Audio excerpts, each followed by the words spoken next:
same world. So that's my latest painting, Limits Yet. As I was working on this painting, I came in contact with a man from Tulsa, Oklahoma, who is the head of a company called Mighty Movers.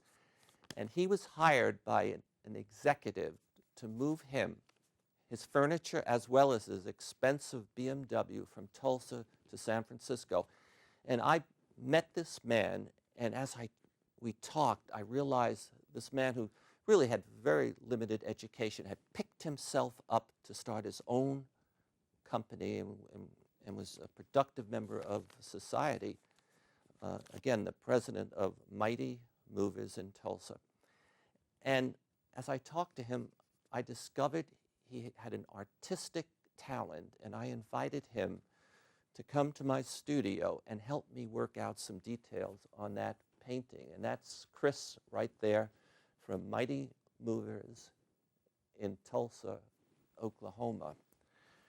All right, and so my next painting was Women's Rights Denied, and I'm not sure if we've seen it already, Women's Rights Denied. And I painted that painting because you know, men, a certain group of men in the United States are very committed to controlling women's reproductive rights.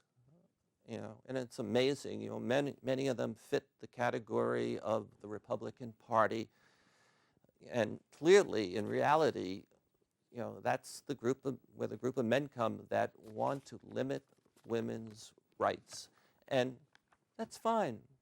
But I simply want to point that out and use my little artistic talent to show that. Now,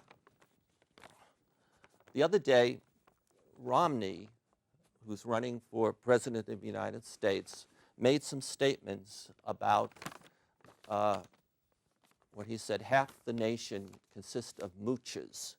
And when I heard that statement, I said to myself, I'm obviously a double moocher, because when I moved to California many, many years ago to work in a company, shortly after that, the company shut down, the economy went to pot, and it became very difficult for me to find a job.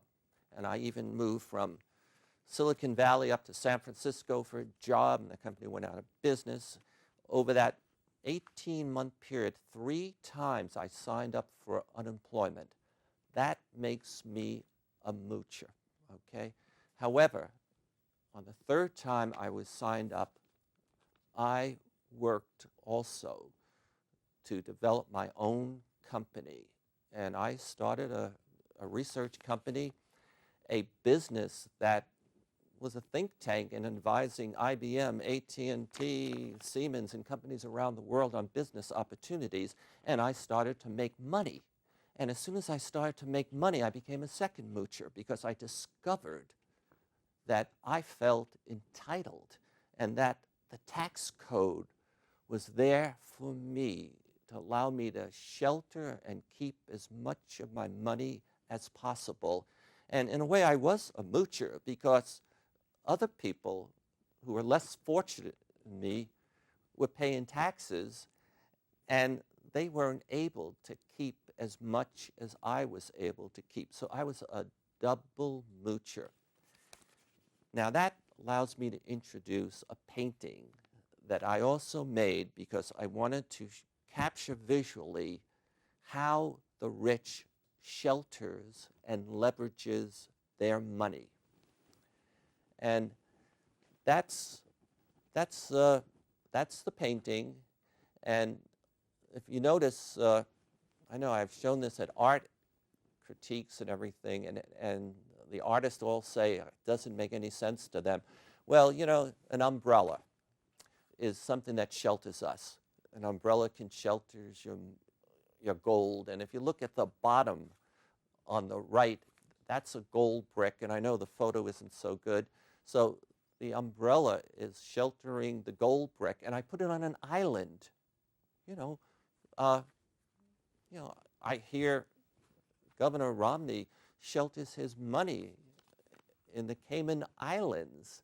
And I also know some people consider that smart, because you're able to get a lot of tax benefits. But, some people don't think it's good being a good citizen if you're using every trick in the book to keep from contributing money to this country. And notice the triangle. And if the triangle is from my little bit of education about Archimedes, he said if I had a pole long enough and I could place it on something and I could stand somewhere, I could move the earth. And I think a lot of the masters of the universe, some of the people who run these big corporations have the belief that they are entitled to move the earth, and to some extent they can do it because they have a lot of advantages. Now, after I made that painting, I started to think more about the economic gap, and taxes and the ability to shelter your money does help one group of people on one side of that gap get richer and richer, and it tends to spread out the gap. And having a gap between the rich and the poor is deadly for any country and a lot of people. Okay, so when I started to think about how would I make a painting that depicted how people think and the dangers of a widening economic gap, I decided one side would probably be good to be represented by Gucci. And this is the logo of Gucci. And I want to share, when I was working president, and by the way, for most of my working career, I never got a promotion. I was always president. And I was able to travel, funded by, good tax rates. I was able to travel all around the world. Usually I could take a trip to London, Singapore, Germany, every 6 or 8 weeks. And I would go through the airport and I would always stop and buy a Gucci tie or Lorenzino or something. So as I think about making a painting about the gap, I decided to include the Gucci logo in it. And I thought about this idea that, and I think you can find this on almost any national security list, that there's going to be about another 2 billion people soon, and many of them are going to be making $2 an hour, and the gap is going to grow so great, and the numbers of poor will expand. And I came up with the idea that if we're not careful, and this includes the people who have a lot of wealth, if they're not careful, the poor will close the Gucci gap. And you can see what we have to do. Like if you go to Chile, Peru, and other places in South Africa, there's walls around everyone's house, everyone who has money, and barbed wire. And the poor will just climb over those walls. And so my painting, the poor closing the Gucci gap, is what comes to mind when I think of about this growing threat to all of us, this growing threat to the wealthy, the growing threat to the poor, the growing threat to the nation.